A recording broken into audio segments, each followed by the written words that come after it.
जय बाबा की प्रणाम आप समस्त अध्यात्म के प्रेमियों को, खोजियों को, साधकों को मैं डॉक्टर मोहन कंवर रमन बारंबार प्रणाम करता हूं और बैलेंस जिंदगी चैनल में आप सबों का हार्दिक स्वागत करता हूं, अभिनंदन करता हूं। आज 2-3 दिनों के बाद फिर से कुछ कहने का मन बना, कारण 2-3 दिनों में बहुत ज़्यादा व्यस्तता रही कार्यों को लेकर। आज एक कहानी बार बार मेरे मन में उभर रही है, याद आ रही है।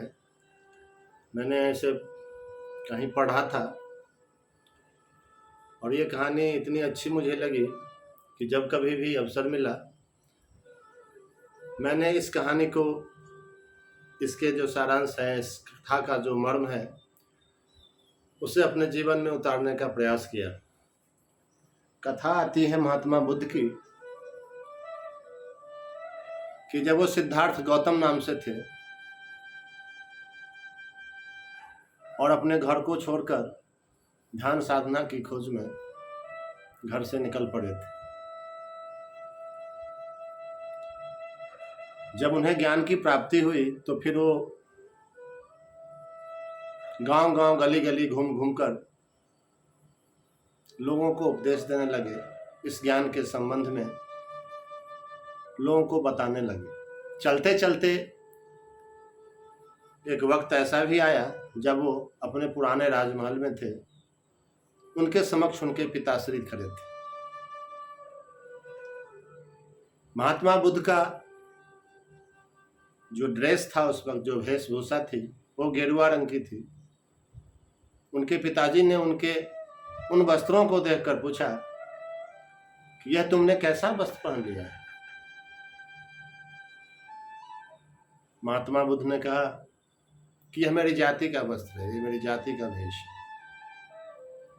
पिताजी ने कहा कि तुम घर छोड़ दिए, तुमने अपना नाम बदल लिया, क्या अब तुमने अपनी जाति भी बदल ली? कौन सी जाति है आखिर तुम्हारी?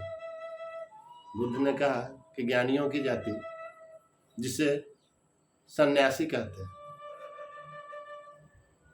कुछ वार्ता आगे चली। उनके जो पिताजी थे से मतलब यह है कि जब वो सिद्धार्थ थे उस समय वही उनके पिताजी थे। आज वे उनके पिता नहीं रहे थे, क्योंकि वास्तव में देखा जाए तो ज्ञानियों की कोई जात ही नहीं होती, कोई जात भी नहीं होती। लेकिन आम बोलचाल की भाषा में कहते हैं कि नहीं, इसका एक वर्गीकरण है, यह ज्ञानियों की जात है, यह ज्ञानी है, यह सन्यासी है, वगैरह वगैरह। पिताजी धीरे धीरे बहुत प्रभावित हुए उनकी बातों से। महात्मा बुद्ध ने आगे कहा कि आज जो कुछ भी मैं कहने जा रहा हूं, न जाने मुझसे पहले कितने आए और कहकर चले गए, और न जाने मेरे बाद भी कितने आएंगे और कहेंगे और जाएंगे, और फिर न जाने इसके बाद यह क्रम कब तक चलता रहेगा, लगातार चलता ही रहेगा। बड़ी ही महत्वपूर्ण पंक्ति है जो मेरे दिल को बहुत छुआ कि न जाने मुझसे पहले कितने लोग आए और इस बात को कहकर चले गए, और न जाने मेरे बाद कितने आएंगे और इन बातों को कहेंगे। बस समय के साथ साथ संभव है कि कुछ शब्द बदल जाए, कहने का तौर तरीका बदल जाए, लेकिन बातें वही रहेगी। उनके पिताजी उनकी इन बातों से बड़े ही प्रभावित हुए, और हो भी क्यों नहीं। जब सामने एक बुद्ध पुरुष खड़ा हो तो एक सामान्य सा प्राणी, एक सामान्य सा मनुष्य उनके प्रभाव में आए बिना रह नहीं सकता। उनके पिताजी ने कहा कि क्या मैं दीक्षा ले सकता हूं? प्रश्न अब जगह पर आ गया था। पिताश्री ने कहा कि क्या मैं दीक्षा ले सकता हूं, क्या मेरी दीक्षा हो सकती है?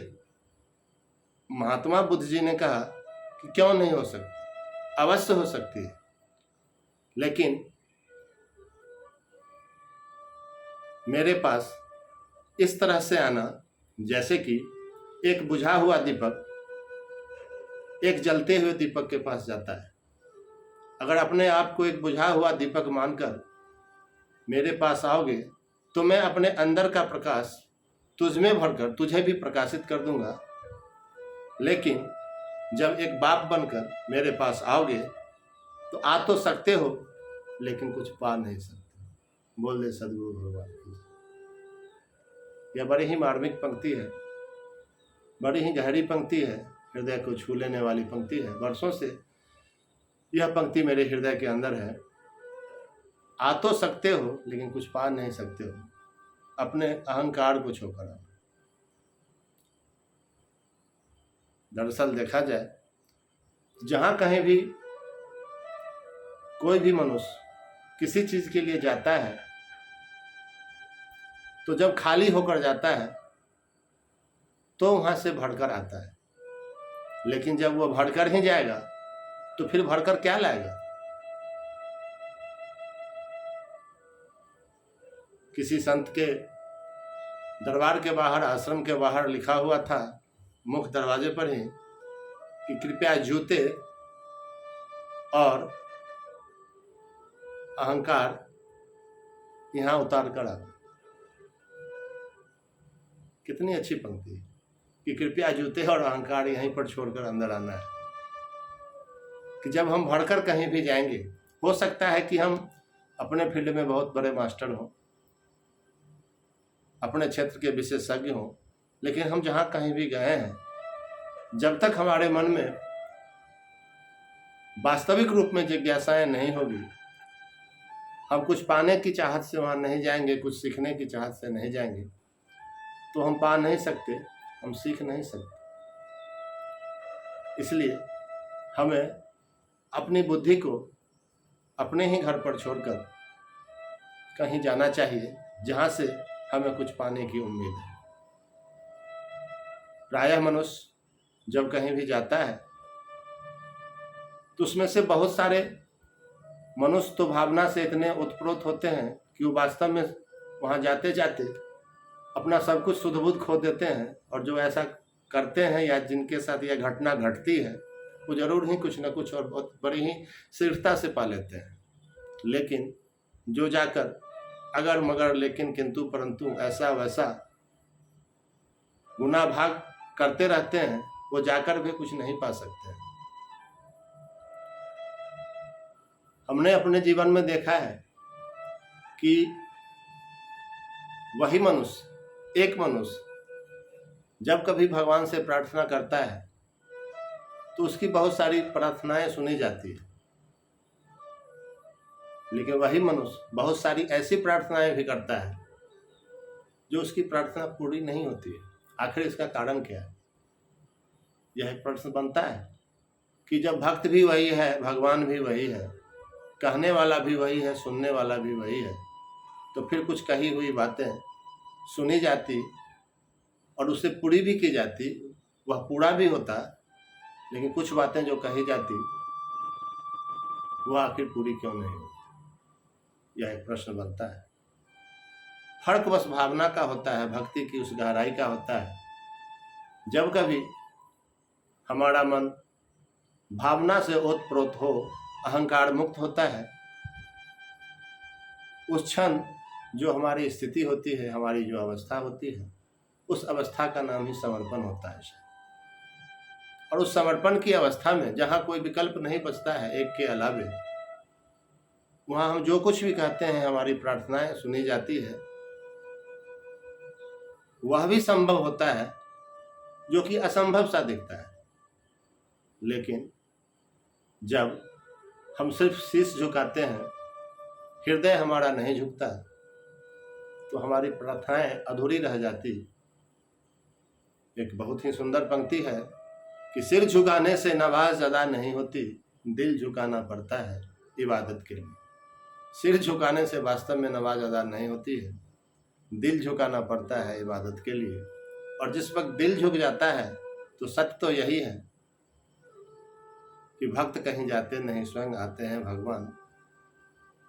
अगर इसके कुछ उदाहरण लिए जाएं तो भरे पड़े हैं अपने हिंदुस्तान की कथाओं में, रामायण में, महाभारत में, वेदों में, पुराणों में। रामचंद्र के जीवन को जब हम लेते हैं तो न जाने कितने भक्तों का उन्होंने उद्धार किया है। अहिल्या जो पत्थर हो गई थी, वह पत्थर की मूर्ति या वह एक पत्थर अयोध्या नहीं गई थी।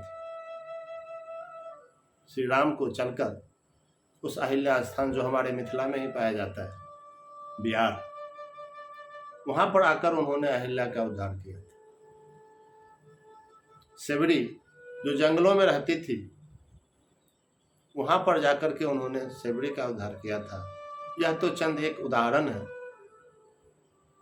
न जाने कितने भक्तों का घर जा जा करके भगवान ने उद्धार किया है। कभी भी